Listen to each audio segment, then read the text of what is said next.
For Alex, it's presented a golden opportunity. There's a swarm of bees in the walled garden. This is an excellent chance for me to get involved in beekeeping. It really is something that really sort of captures my imagination. For a Victorian farmer, it would be the perfect sideline.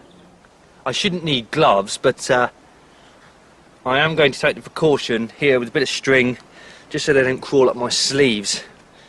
But I don't think I'm going to do this alone. I'm going to wait for a local beekeeping expert to come and help me wrestle this swarm and get it into our Victorian cottage hive. Well, thanks ever so much for coming over, Brian. Good, pleasure. Brian Goodwin is president of the Shropshire Beekeepers Association. Yeah, it's been there for a while. Woo. Good swarm. And we're going to capture these bees and we're going to put them in our cottage hive. We are, that's right. For their new home. Now, how long is it going to be before I get stung? Well, you won't feel anything after about the 4th, so you'll be all right. Right, okay.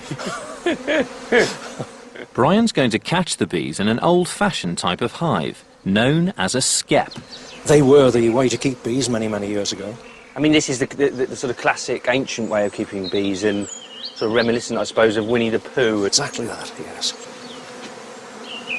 The bees are clustering now on this branch of a tree. Yep. And the strategy is to get them all in this basket. And the simple way of doing that is to just use a simple brush. No problem at all. This isn't going to upset them then, doing this? Yes, you'll have 30 or 40,000 flying around your ears, but don't worry too much about that. The first thing to do is to shake. Right. There we are. I'm a bit worried about them crawling up my... They won't hurt you. They're perfectly docile. They're an Italian type of bee. This is an Italian type of bee? Right. So we haven't got ourselves a good British bee here.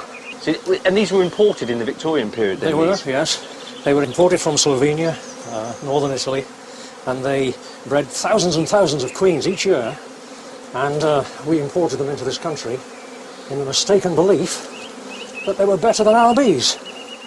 And there they are. They're all in the skep. Skeps had many shortcomings. The swarm makes its honeycomb inside the basket, so to reach the honey, many keepers would kill their bees. Fortunately for Alex, in the 19th century, a brand new hive changed all that. There are the bees again, and I drop them onto this sloping surface, and they'll all start to walk uphill. Their natural tendency is always to go into a closed, dark area where they can re-establish themselves as a colony of bees. They're all doing it now.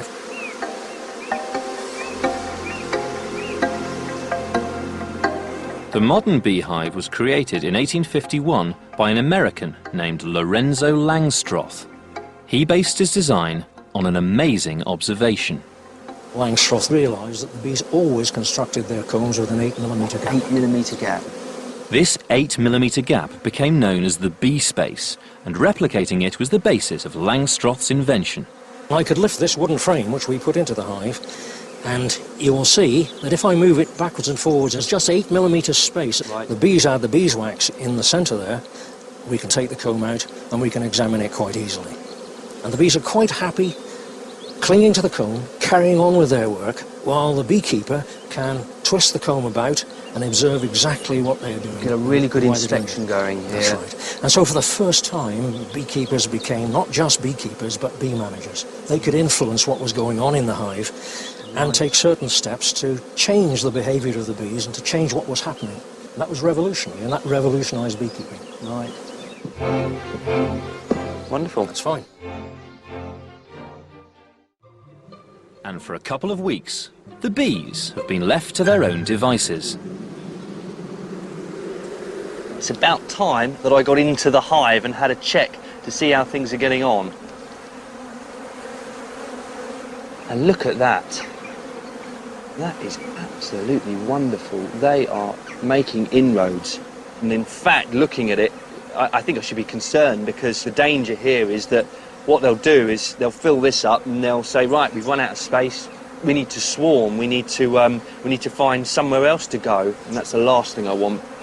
To swarm and make a new colony, bees must first create a new queen. So I think the most crucial thing for me to do here is to check that they're not developing any queen cells. Let's have a look.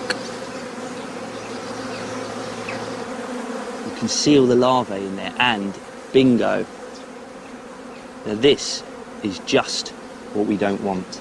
This thing here is a queen cell. I think, to be honest, I've got it just in the nick of time. My job really here is to just pinch this out. That wasn't far off becoming a queen. So what I'm going to do is put another box on with some more frames in, some empty frames in. This is going to go back on. Just a minute, chaps. I've just got to be on the meat and two veg.